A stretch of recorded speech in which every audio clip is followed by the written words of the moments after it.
Oh my goodness. I can't believe what just happened. I just chatted with Chester Thompson for the better part of an hour. We talked about everything from his current relationship status with Phil to the physical toll that some of those tours took back then, his favorite songs, and of course, his new album, Wake Up Call. We've got an extended interview, a little bit more footage available just for our patrons, so make sure you come over and join that. But I hope you enjoyed today's interview.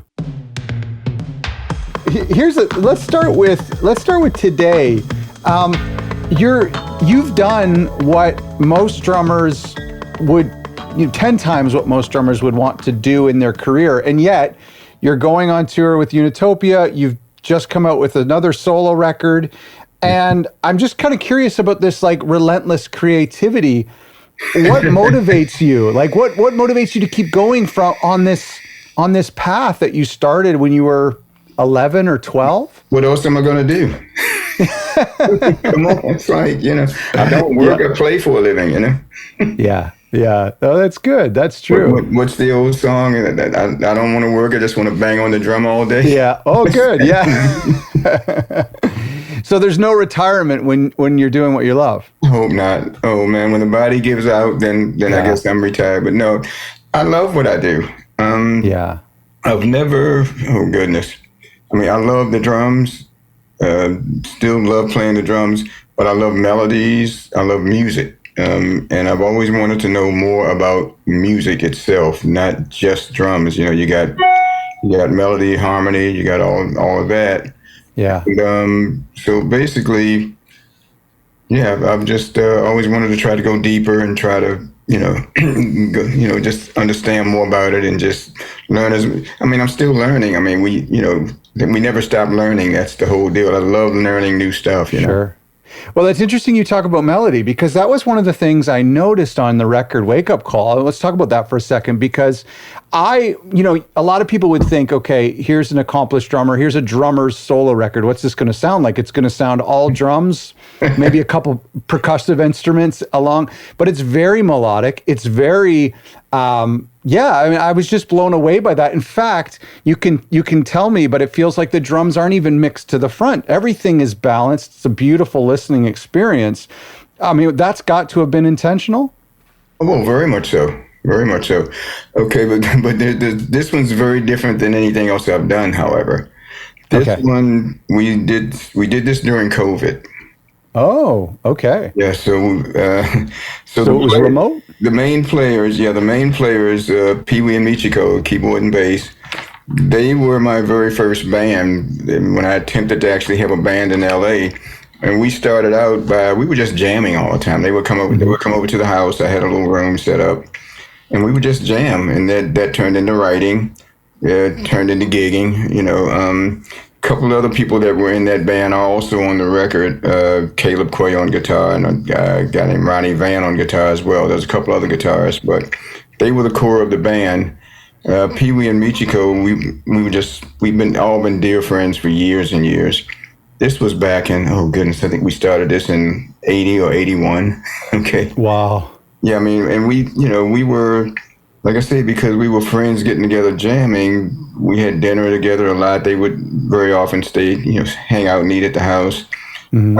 Like I said, we were all experimenting with writing. A lot of it would be jams that we would take an idea and sort of flesh it out. Sure. And the crazy thing is we haven't played together live in 30 years. Wow. So the story of this record, I still call them records, right? Yeah. So basically, I called them up beginning of COVID. It's like, hey, how you guys doing? They're Pee Wee and Michiko's daughter, by the way, is Judith Hill. And if you haven't seen her, she's phenomenal. Okay. Unbelievable. Anyway, that's their daughter. Sure. Yeah. Michiko taught all the musicians' kids piano lessons. My son Alex Acuna's kids, they all took lessons from Michiko. And Judith was the youngest one that would kind of hang around and would sit there at the piano. And man, she's turned into a monster performer. In the meantime, so we basically just, they said, well, they have a studio. They said, nobody's booking the studio. All the tours are canceled. We're just sitting around jamming with the drum machine. And my response was, man, don't do that. Let me send you something to jam with. So I just laid Oh, down. okay. I laid down over 4 minutes of this drum thing. Which was track three, called the original name was Reunion, because Okay. we're calling it the Reunion Band. Yeah. Okay, so basically, which is now we changed the title to Hide and Seek. But Yep. track three was the very first one. I just sat down and laid down a drum track, nothing else. Okay. What they sent me back blew me away. It's like, you got to be kidding me. It's like, what in the world? And they said, well, we just went where you led us. It's like you directed it, Oh, and that's what wow. we went. But like I said, we spent a lot of time together when we were together. Yeah, So it's sure. like, okay, well, I'm going to send you another one. Play around with that, which turned out to be track two, Sunrise. Yeah, that's my favorite. I sat down and laid down a thing in six and put in some fills and some Yeah. breaks. They wrote around that. Wow. So 9 tunes later, every single song started with a drum track that I sent to them, and they wrote around it. Now, a couple of times I had some melodic ideas that Michiko took and just Yeah. turned them into like something amazing. So it was a true collaboration. I think of it like a company almost. Like I'm the vice president of drums. She's the vice president of keyboards. He's the vice president of bass. Yeah, that's right. And well, that's we all do that's- a bit. But that entire album was conceived that's of that way. interesting. I was wondering how it was composed. Yeah. I laid down the drums, nothing else, and they responded. Did you give any sort of guidance? You said that there's some melodies you had in mind. There were a couple of songs where I had a melodic idea with what I did, and she took those and finished them out and added other sections and things like that. Yeah. Were there times where you would send a rhythm? Mm-hmm. In your mind, it was a dark rhythm, or in your mind, it was a bright rhythm, and then they maybe took a different approach with the melody than you would have envisioned? Not really. No, it pretty much took it where I would have dreamed of it going. Sure. Just in a way more amazing way than I could come up with on my own. That's the beauty of collaboration, though. Yeah. Did your son play on this record? Is that true? He's on guitar on tracks 1, 3, and 8. Okay. Tracks That's 1, amazing. 3, and 8. Those are my son playing guitar. Yeah. What does that feel like? I mean, I've got an 8-year-old boy, and I know that Phil's son, Nick, took over your role on the last tour. I mean, that's got to be an incredible bonding experience. The ultimate. We don't get to play together that often. I can't afford it. He's a very successful, very accomplished player, and just in demand like crazy because he does guitar, bass, keyboards, and drums. And he can't even tell you what his main instrument is. He's just equally as good in each one. He toured with a band called Little Big Town. He does a bunch of tracks for The Masked Singer, and and he produces a bunch of stuff. I mean, he's pretty amazing. And I had to get him a drum kit at 2 because he wouldn't leave mine alone. He started piano lessons at 5. My oldest son gave him a guitar when he was around 10 or 11. Which was great, except that he gave him a distortion pedal and drove me crazy. But to his credit, when it was time to get serious in practice, I always keep an acoustic guitar around the house, even though I don't really play. And that's what he did his serious practicing on, was that acoustic guitar. Some kid traded him a video game for a bass and started teaching himself how to play bass. And he makes a living playing all those instruments. That's incredible. So I'm obviously very proud of him. It's interesting you talk about getting serious, because I started playing the drums when I was a kid, just because after seeing you and after seeing Phil, and I made my drums look like Phil's. I took the backs off and I turned them up completely perpendicular to the floor and did everything like that. But I was just banging around, imitating, and when I got to high school, I met other drummers who were better than me, and I switched to guitar because I was so intimidated. But it's funny you talk about getting serious, because there is that moment, and I'm starting to do it now as I'm older, but there is that moment where, no, you actually have to sit down at the drums and do the hard stuff, the boring stuff. And that's where the growth comes. Yes. When I think back to those early days, and I've told students at times, you haven't seriously practiced until you shed tears. I mean, I remember times of being so frustrated trying to do something I was trying to do. Yeah. I would just, it would bring tears because it was just like, this is so hard. Yeah. You hang in there Yeah. and it Yeah, comes. I mean, my students, I taught for 20 years over at Belmont University, sure. which I've never taught. I've always thought people would ask me, it's like, I don't teach, Yeah. Yeah. My son was going there, and the drum teacher, the main drum teacher left to go work on another degree or something. And the head of the department asked, would I be interested? And I'd always wanted to teach my son everything I know. But father and son, it's very hard to sit and have lessons with your son. I don't know if you got kids or whatever, Yeah. Yeah. But that's not easy True. to do. And my son hates when I say this, but when this opportunity came up, it's like, wow. So not only this is my chance to teach him everything I've always wanted to teach him, but if he doesn't listen, I can flunk him. And I'm getting paid for it. And you can keep an eye on him at college. So yeah, it was. That's awesome. Yeah, but I mean, like I say, back to the other things. So like his guitar playing, and he's one of my favorite bass players too. Oh my goodness, his pocket, because he's a drummer first. Sure. Yeah. His grooves, man. Yeah. Shameless plug, real quick. Go to YouTube one of these days. Yeah. Put in Akil Thompson Jazz from Home.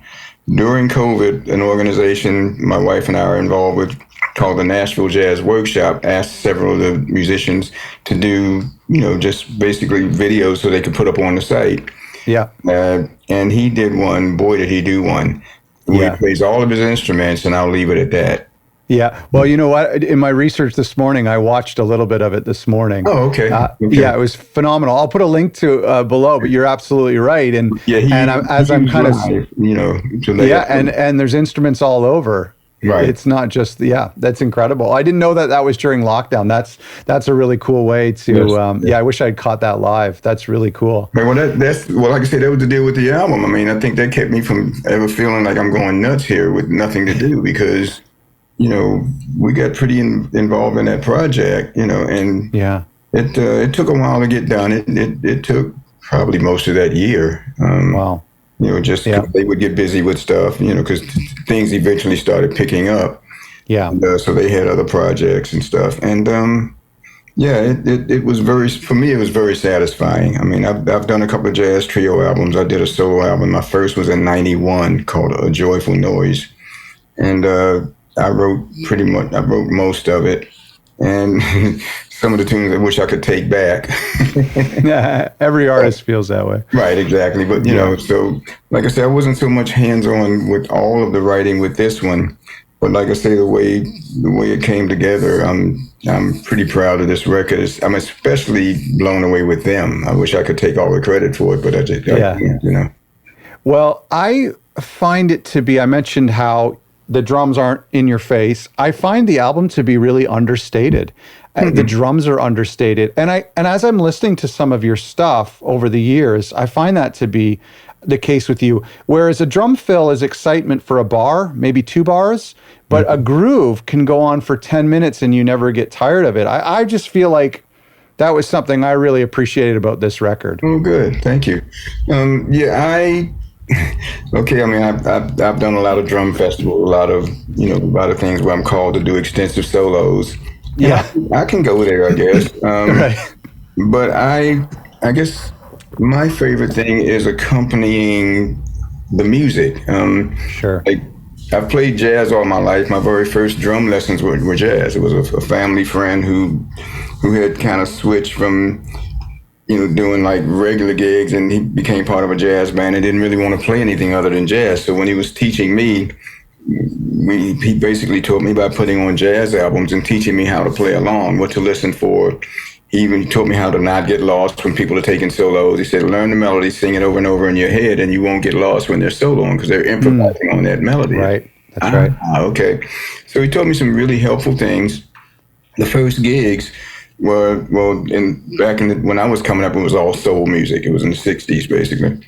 And so the first gigs were, just playing the top 10, playing what was on the radio. Sure. But then eventually, I started doing the club gigs at 13. So I guess eventually I was probably in an all jazz group by the time I was 15. But I'm not a purist. I Yeah. don't think of myself as I'm a jazz drummer. I'm a drummer. I'm a Yeah. musician. First, I'm Yeah. a musician and I'm a drummer. Um, and so I've never wanted to miss a gig because I can't play that style of music. Mm. And so it's always been a challenge, and I really try to dig in and sound authentic. If I'm playing prog, I want to sound like I'm playing prog. I don't want to Yeah. sound like, some jazz guy trying to cross over. Yeah. I mean, there'll be hints of that, whatever. That's one of the things I like about Unitopia, man. Those guys, they groove. Oh my goodness, they groove. Because a lot of the prog is pretty intellectual stuff, but Sure. the way they groove, man, that makes it really fun for That's a good point. Yeah. Yeah, I hear that too.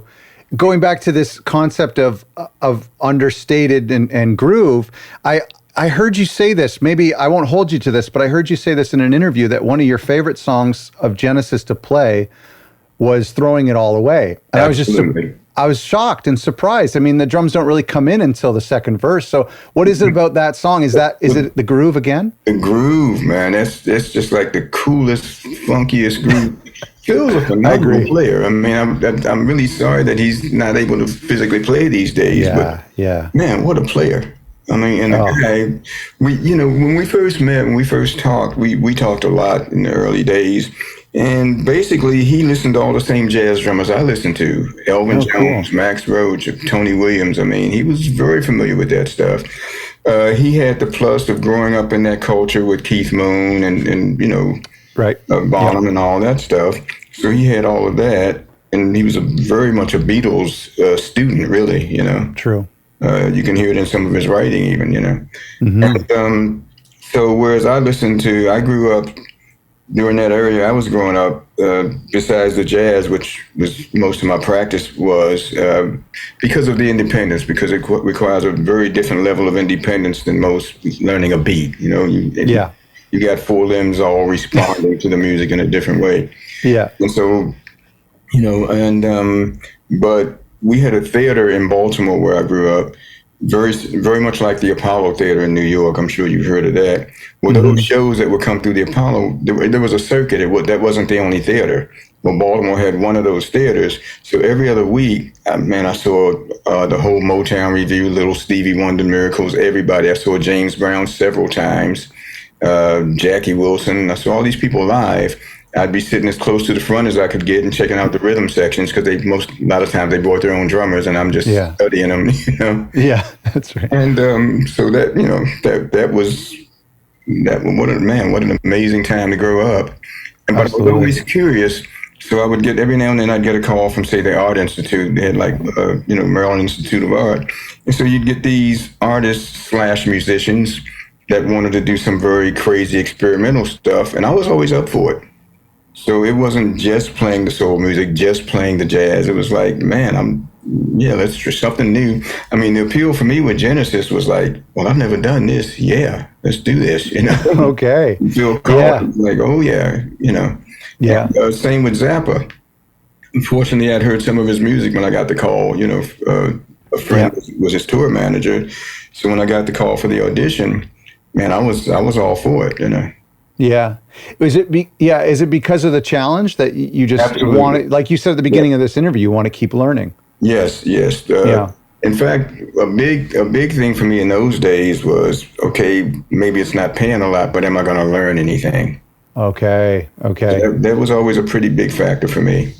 Okay. It was all part of the journey Yes. for you. Yes. Yeah. And the journey ain't over. So. Amazing. Well, we're happy about that. A lot of people in the Genesis world, I think, and I wondered if this ever crosses your mind when people hire you for a gig, but you would think with looking at what Genesis looked like prior to when you and Daryl came on, there was these long-haired English boys, and then they bring in these Americans. Well, mine doesn't grow that way, but Yeah. what I had anyway. I mean, that must have. Did that ever cross your mind? Why are they hiring me and Daryl, these American boys, bringing in a different sound? Phil called me up, right? He had gotten my number from Alfonso Johnson, a mutual friend. They had met, And when he was looking to find me, it was crazy because I wasn't even in Baltimore. I mean, I wasn't even in LA at the time. I was in San Francisco doing a show called The Wiz, which is Right. with my wife. It's like a Broadway thing. Yeah. And so I get this phone call from him, and he explained, he says, well, he happened to come to the last Weather Report concert that I had played, that Alfonso and I had played in London. That was the last one we did. And he was at that concert, and I remember him saying, actually, it wasn't even him. I met whoever it was he was there with. The guy was saying to me, yeah, Phil was mentioning, man, if I had to play with another drummer, I'd like it to be that guy. Because he had already done the thing with Bill, the first Genesis book, Yeah. And, which, was just very flattering to hear that. And he said, basically, I've already played some of the stuff you've recorded. Like I've played some of the Zappa stuff and some of the other stuff when you recorded for the guys in the band, and they're up for it. They're all for it. And he said, there's not really an audition if you want to do it, it's your gig if you want it, Yeah. It's like, man, great. So they started sending me cassettes and stuff. And, again, I'm in the middle of another show where I'm playing 8 shows a week. And so I couldn't really dive in. Sure. Looking back, cassettes weren't the greatest way. Yeah, you can miss some things. You missed a lot of details. Yeah, a lot of detail. But so, finally went over. We only had like 10 days of rehearsal. They canceled Sunday because they thought it was going so well. They didn't know I wasn't getting any sleep whatsoever. I wish I could find my little book, because the only way to get through it, because it was like a 2.5-hour show. Yeah. And I had like 9 days to learn this music and try to memorize it. It wasn't going to happen. And, because this is my first experience. Well, not my first experience with Prague, because, Zappa, Sure. all the time signatures, the stuff he was doing was like ridiculously hard. And I didn't get any sleep those rehearsals either. But, Yeah. But yeah, so basically I literally transcribed everything Phil played. I wrote it out. Oh, wow. And I had my little manuscript book that I would sit up on the stand. Okay, it's like, and I just, after the first day, I said, guys, can you give me a list of 5 songs for the next day? And I'll have them ready. And I would stay up half the night and write them out. Yeah. And put my little book up and read them, which they'd never seen before. So. Yeah, that's right. Yeah, that's right. Oh man, what a great little university in 5 days. 3 years of university in 5 days. Yeah. What did you hear in the drumming that attracted you to the gig, outside of just wanting to learn and expand? What did you hear in those songs? Oh man, Phil had this really, to my ear, unorthodox way of doing stuff. Very much self-taught. His melodic sense, oh goodness. Even though he wasn't writing songs yet, in fact, he used to say, I can't write songs. I'm just a drummer. I don't know how to write songs. But the way he would complement those melodies, and each section was so unique for where it was in the song, that was pretty knocked out. It's like, man, This guy's got something different going on. This is amazing, Yeah. And so yeah, that was the big part of it, Let me ask you then. I do want to go back to some of the earlier stuff in your days, but while we're talking about Genesis now, let's go back and talk about some getting started, because you had, when we were talking about your son, we were talking about streaming. This is something I was kind of curious to touch on a little bit, is thinking about the way that you got started, knowing people, going to clubs when you're young, taking whatever gigs, lucky breaks you could get. I know that Phil would kick around clubs and ask for opportunities. Today, if you're a drummer and you're getting started, and I know you've worked with a lot of students, today, if you're a drummer getting started, your best path is probably to start a YouTube channel or to start a TikTok to show people your skills. Wow. So what do you think they're missing? Do you wish that you had it like they have it, that you could just start a YouTube channel? No. Which path do you think is better? Absolutely not. Because I learned and got to work on what I do playing with live players. One of the best ways to learn anything, in Europe, they still have the concept of apprenticeship. Right. If you want to learn a craft, you go in as an apprentice and study under someone who's a master at that thing. So I got to play pretty early on with players who just knew a whole lot more than I did. took me in directions that I don't know that I could have gone sitting up in a room by myself.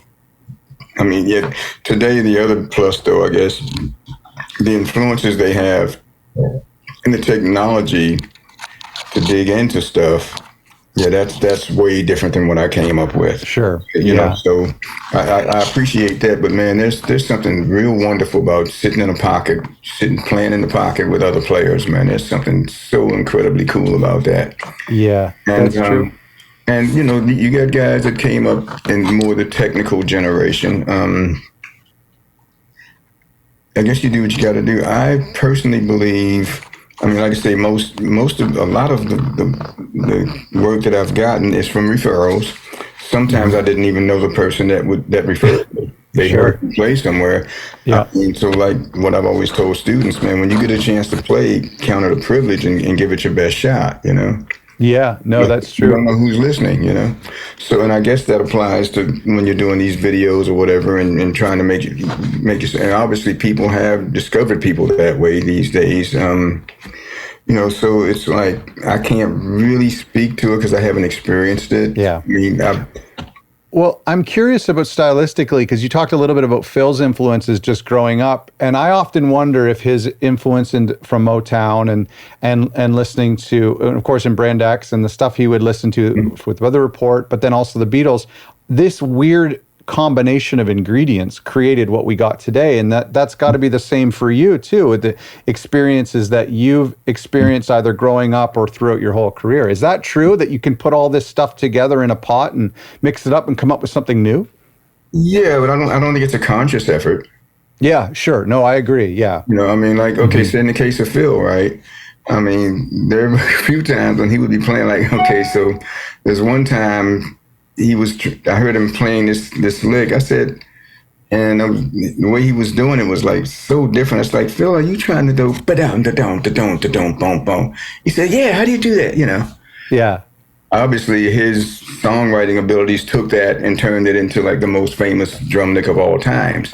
Right. I can't say I created it. I'm guessing I might have heard Billy Cobham or somebody do it, you know. Sure. But anyway, it was like just a typical American lick, you know. Right. And Phil was doing it like instead of like 2 hits on each drum, like snare toms all the way around, he was going bidum to bop bidum. He was like going snare toms, tom back to snare, and sounded very different. It just didn't have quite the same power, you know.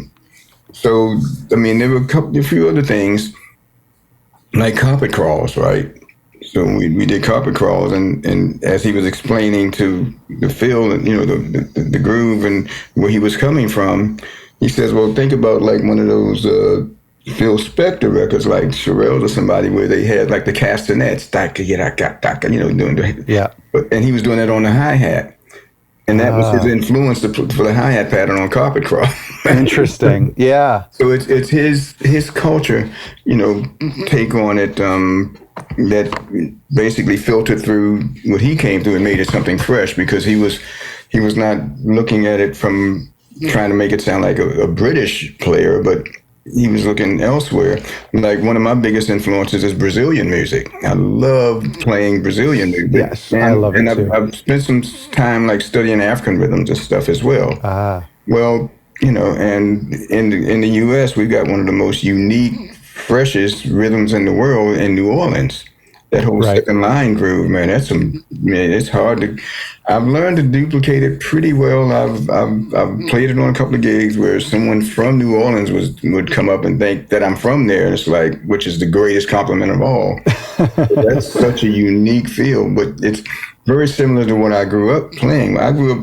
There was a style we called fatback back in the day. Okay. And if you want to really hear the best example I can tell you of what fatback, as I understood it, was, if you listen to Cold Sweat by James Brown. Okay. Okay, the drums on that was that, you know, but I mean, of course you had the meters and stuff because they were the kings of it, right? You know, Ziggy.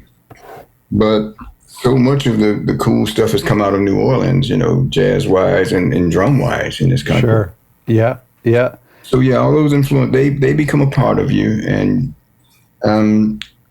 at some point, you got to get to where you're not so much imitating Okay, so um, I say to people sometimes, and they look at me funny sometimes. It's like I'm having more fun now when I play than ever before because I finally learned that my job is just to get up there and listen.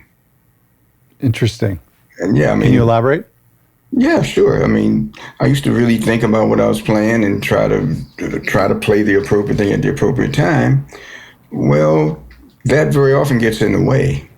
Right. I mean, I remember those days of practicing a lick, man, in practice, and I couldn't wait to get on the gig and try that lick or that fill or whatever. First time, second time, maybe I nailed it. Third time, these guys are like, "What are you doing? You know, this is not a rehearsal." You know, and and now I never ever pre-think drum fills.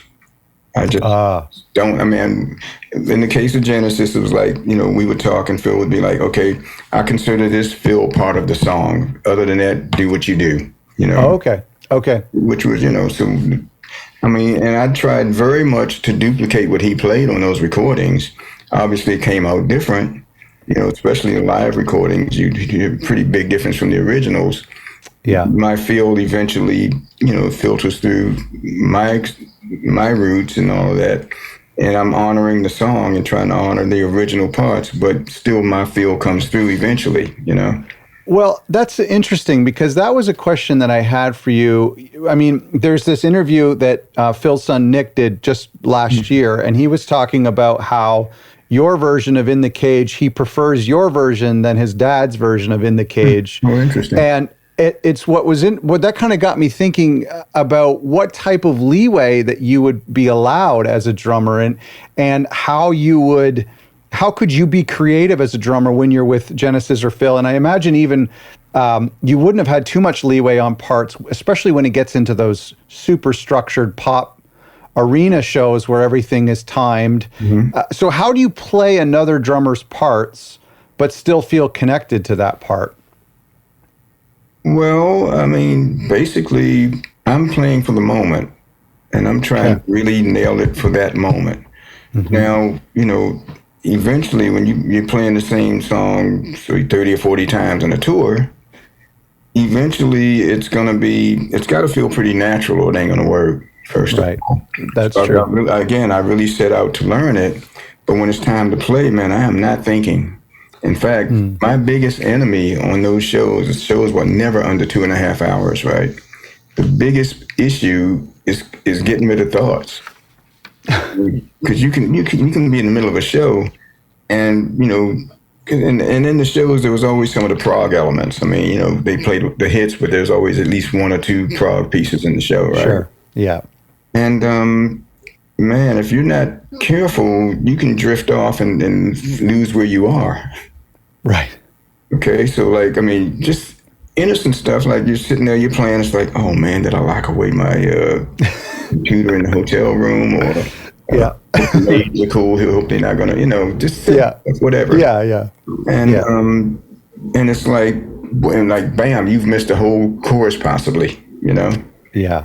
So Yeah. my job is to, like, when thoughts come, it's like, no, listen, listen, listen, listen. That's incredible. So it's not about thinking about the music or counting where you are. It's just listening. Well, you do that to learn it, yes. Sure. You Yeah. you engage the right brain to learn the stuff. I'm sorry, the left. I guess the left brain is the analytical side or whatever. Yeah, you engage Sure. it to learn Yeah. it. But then you got to let the creativity, creative side kick in, because you got to make it authentic, which means you got to feel it. Hopefully. Right. I mean, Right. and there are guys that are pretty much intellectual in their approach and great players. I mean, amazing players. It's just a different. There's no wrong or right. I don't think it's a different point of view. I prefer to make it really feel good. That's right. Let me ask you about the physical side of things. When I've watched the Serious Hits DVD or VHS, I've watched it maybe 40 or 50 times since I saw it live as a kid. I watched it just recently.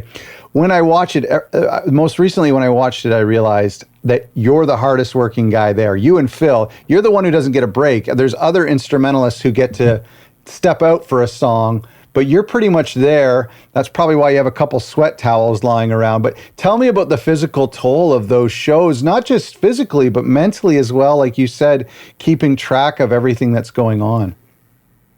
Oh man, well, it's not stuff you think about. You do what you do. I've always looked at it almost like a sport. You need to be conditioned for it. That's right. I mean, Phil and I used to hit every city and go running first thing. No way. Oh yeah, absolutely. He used to work out with one of the soccer teams, football teams in England, and they would be doing wind sprints and stuff. And he was very fit. Oh my goodness, Phil. I didn't know really that. Fit. But then as they got more popular, they would be demanding interviews and stuff. So he didn't have time to warm up for the shows after a point. So it's probably harder on him for going in with cold muscles as opposed to warming up. Most of the years, I would take a practice kit. Okay. I would, for about a half hour or so before the show, I would just sit down and play any and everything I want. Weirder the better. Because I learned I could never afford to be bored playing the show. Sure. I got to be able to really dig in and dive in. Yeah. So I would get all of that. I used to tell my students, don't entertain yourself. That's not what you're there for. So it's like, so I would get all that out of my system, and I would be doing it to a click, different tempos, because I got to be really dialed in for a click especially once he got the 808 drum machine, right? Right. So I had to be able to lock to that stuff. This is long before in-ears, where you had to hear it through the monitor, which was a little trickier than in-ears, Yeah. And, so basically, I would try to get dialed in, and muscles would be good and warmed up, So so there was that. I've always, most of my life I've played a bunch of tennis. Did a lot of rollerblading, sometimes running. I'm not a huge running person, but I realized I had to be physical to do what I do. That's incredible. And the drums are not enough because I've done it all my life, so they're my norm. I see. Yeah, that's a good point. That's a good point. There was somebody who left a comment in the video that I did about your new record who mentioned that they saw you teach a clinic in Toronto back in the 80s. And they said you had said, according to them, that you, at that time, you were practicing 2 hours a day, but then another 2 hours a day on a left-handed kit. Is that true, that you were practicing on... Not the 2 hours a day part. Okay. I've never been one who could sit there for 2 hours. Yeah, okay. I'll get up after 20 minutes, 25 minutes, to go walk around, do something else, come back. I'll come back to it. But yeah, I mean, like when I was teaching at Belmont, guys would be kind of shocked when they realized everything they played this way, they had to learn to play that way. Really? And every now and then I would just reverse my whole kit and try to play totally left-handed. Yeah. In fact, several years I taught a seminar every week that all the commercial percussionists had to come to. And usually the first or second day of that class, I would set the kits up backwards. So left-handed guys had to play right-handed and vice versa. Yeah. It was a good way to take the pressure off, because guys would hear, the new guys would come in and hear the experienced guys and be intimidated. And then we all got to laugh at each other. Yeah, that's really cool. And, but it would be like, oh man, I got to get this side. One day it occurred to me that everything I was doing was so right-handed. It was almost like this side wasn't doing anything. Yeah. And so I just really set out to everything I practiced, learn how to do it both ways, Not the feet all the time, but definitely the hands, Right, that's right. When I bought myself a vintage Premier kit at Christmas, I've been practicing every day. And I could not believe how weak my left hand is. Mm-hmm. And I read somewhere online to try to use your left hand more during the day, open doors with it. It's like you mentioned, you realize how little you do with this hand. And when I brush my teeth with my left hand, I look like this is my first day on earth. I'm just, it's brutal. And you realize how nuanced this hand is. I shaved the left side of my head with my left hand. Oh, it looks good. Well, it's scary the first time. Yeah. It's very scary. And, I use both hands when I shave and do things. Yeah. I played with Weather Report. Joe Zavino, among keyboard players, people are amazed by his left hand facility. Right. He's That's right. Yeah. Yeah. And he would say to him, which I took to heart, he would say, man, like start writing with your left hand. Just try to do all your normal everyday stuff with your left hand. Yeah. And it's made a difference. It made it easier. The I other bet. trick, if you want to practice like open and the traditional way, don't think about which hand is doing which. Play the music. Focus on the notes. So if the hi-hat is going, no. Well, then because you go to the left hand, don't focus that it's your left hand. Focus on the. Great point. Yeah. And so when you pray, and it just really frees up your limbs for, and, because you really want to be aware of what you're playing. You don't want to think about it. But when I switched to traditional grip, when I switched from traditional grip to match grip, I basically would close my eyes, play something with my right hand, try to duplicate it with my left. And obviously I couldn't do it up to tempo.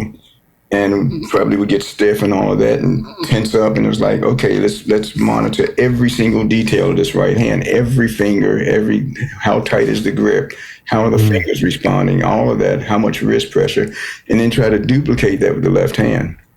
And it took a little while, but it started growing fairly quickly.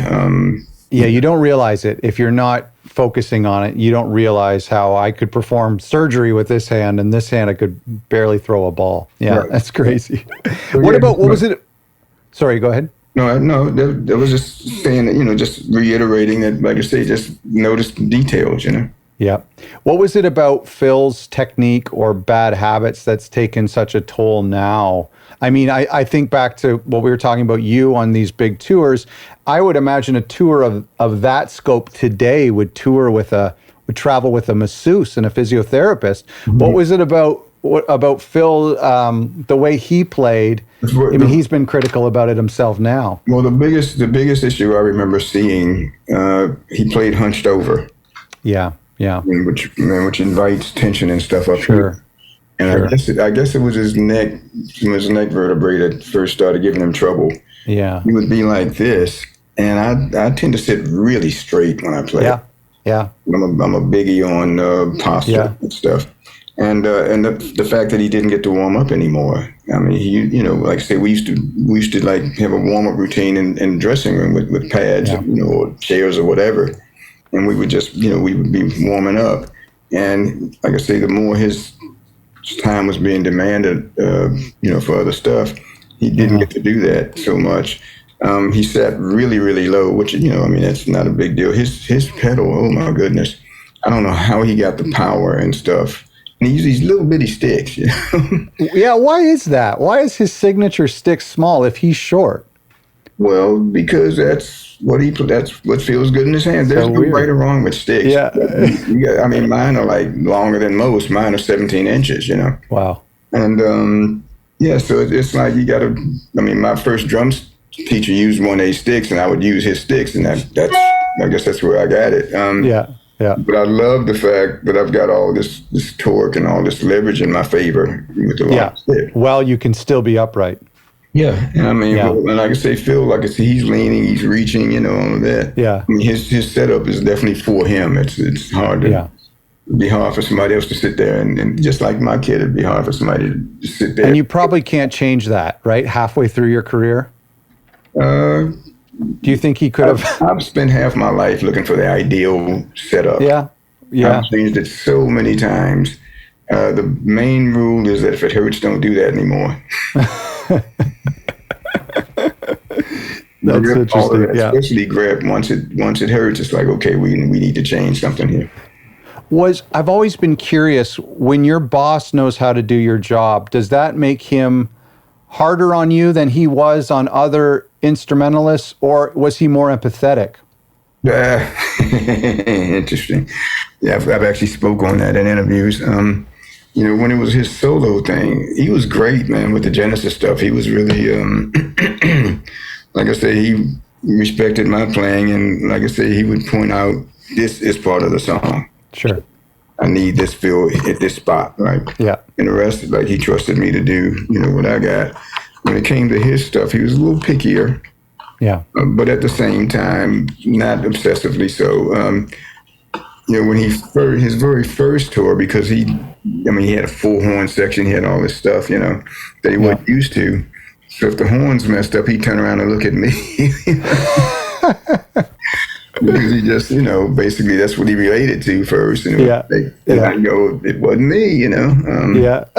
And, after the first tour, he was pretty dialed in and, he was, he would write notes you'd get a note under your door after the show. Harry Kim said that. I've heard that. Yeah. If something he felt like you didn't do right, you'd get a note. Yeah. Fortunately, I didn't get many of those, but good for you. Where was the click coming from in the early days? Where was that tempo coming from? In the monitors. His 808, he'd have his 808 up there. Yeah. And they'd patch it into the monitor system. Okay. And so for me, the difficulty was I got to hear it over my kit. Plus, I got the whole sound of the whole band in there. Yeah. And I got to have this thing going as well. Yeah. So it was, you had to, like I say, listening was definitely the key, And I remember on the Serious Hits tour, there's this bizarre 80s computer screen next to you. What were there triggers happening after No Jacket Required on songs like Studio or anything? Like how did you incorporate those sounds on the acoustic kit? Well, that was actually, I was doing my own monitor mix. Okay. Because by the time I asked for it, it's already passed.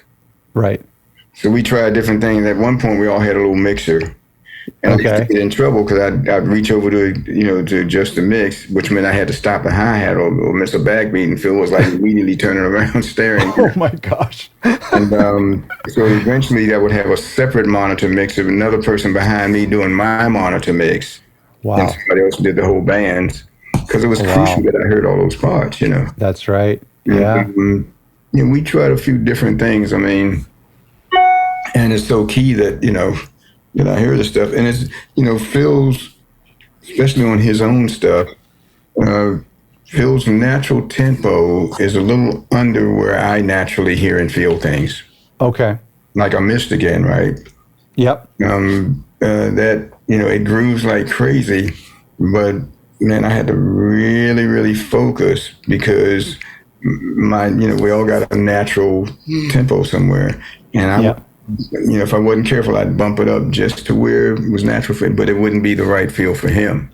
Interesting. That's really interesting. So I had to really learn to play, to do, sort of adjust to his.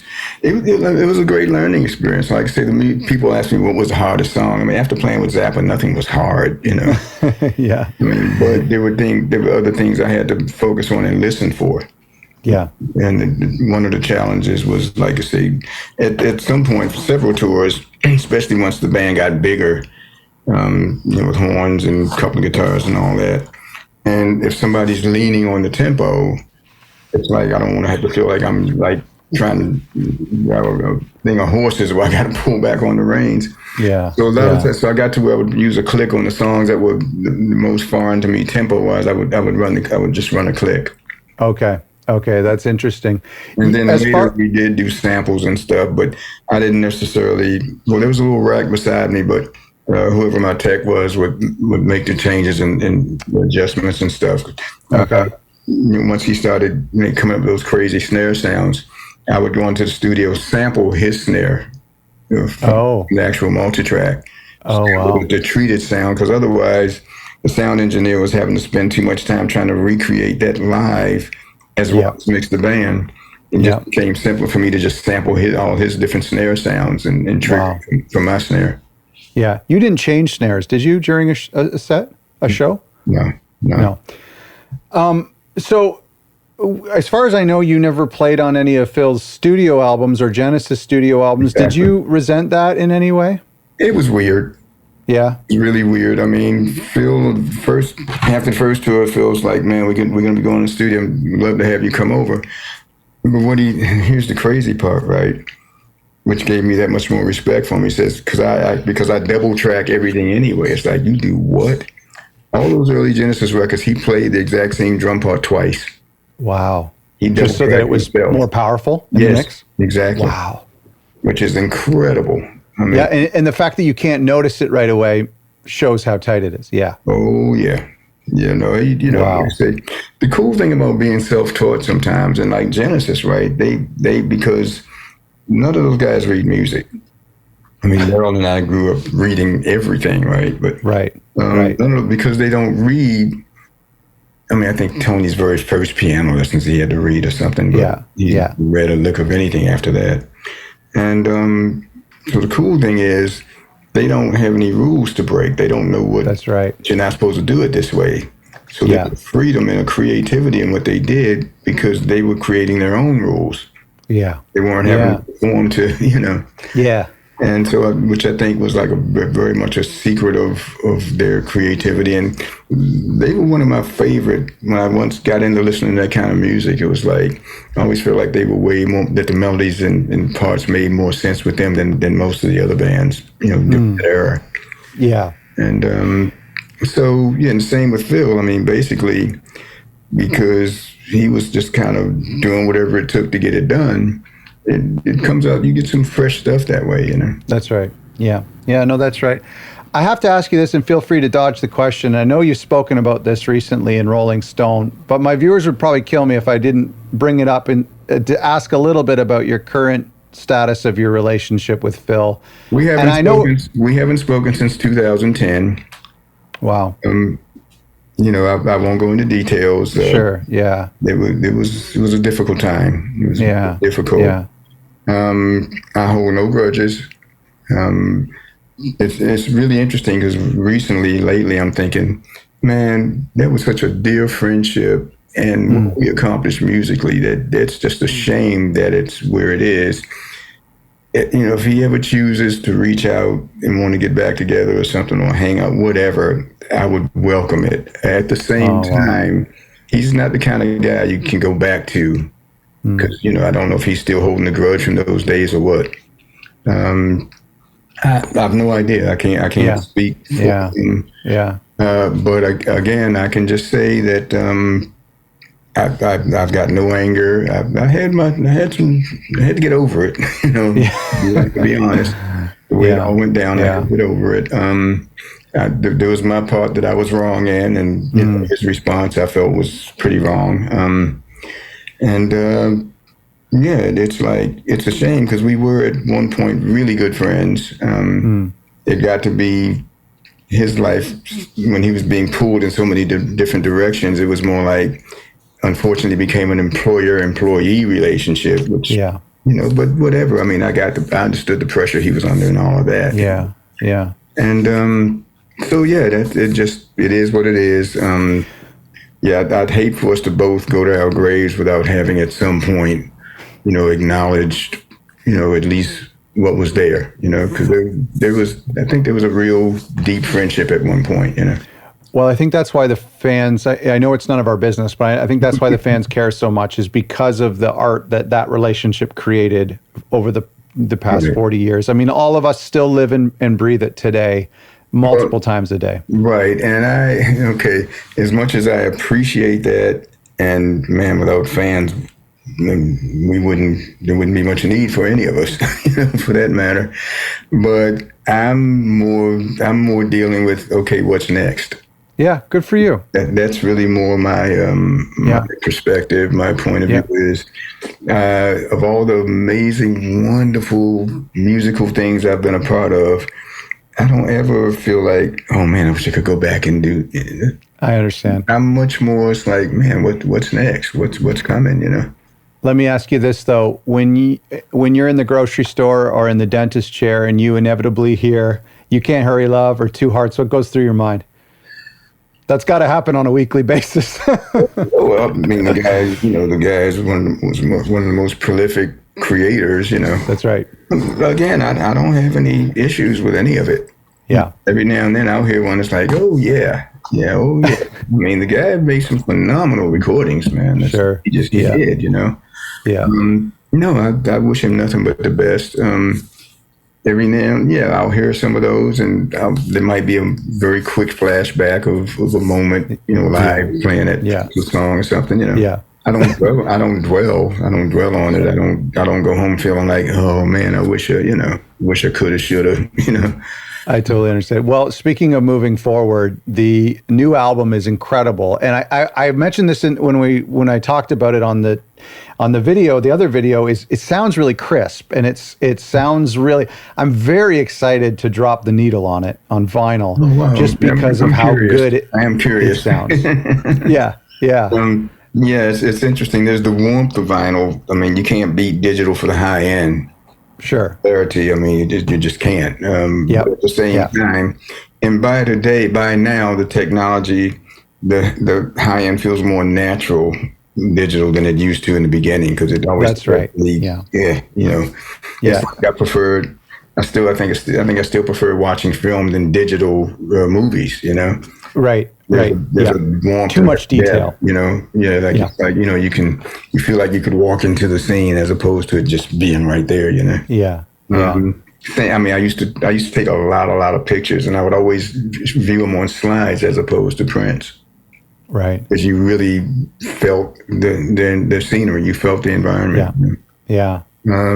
But it's I'll be very curious to hear that on vinyl. Actually, yeah. Well, I think it'll sound good. I mean, vinyl's nice too in the way that it does round out the high end a little bit. It makes it.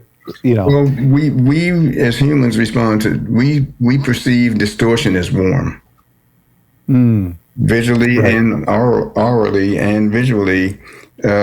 Perfection is just cold. We just we perceive it that way. You know. Yeah. It's not natural. You know. Yeah, that's right. Yeah.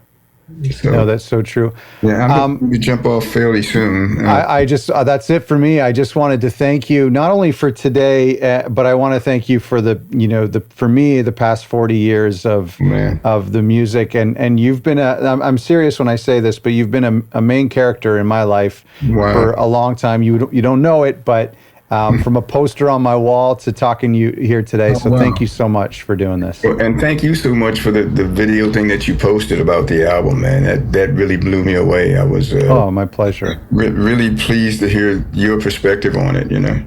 Oh, I'm happy to hear that. Gosh, thank you so much to Chester. Thank you to progrock.com Essentials. You got to pick up his new record. You got to check out the tour that he's on right now with Unitopia in Europe, and of course, Unitopia's new record. You also have to check out all the links below for that. Thank you again to Chester. If you want to hear a little bit more of my conversation with Chester, come on over to Patreon and join and get some bonuses there. Of course, a bunch more. Thanks for watching. If you enjoyed this episode, don't forget to subscribe and hit the like button for exclusive videos, behind-the-scenes content, and to have your say on future topics before I film. Have a look at our Patreon page. Thanks for watching.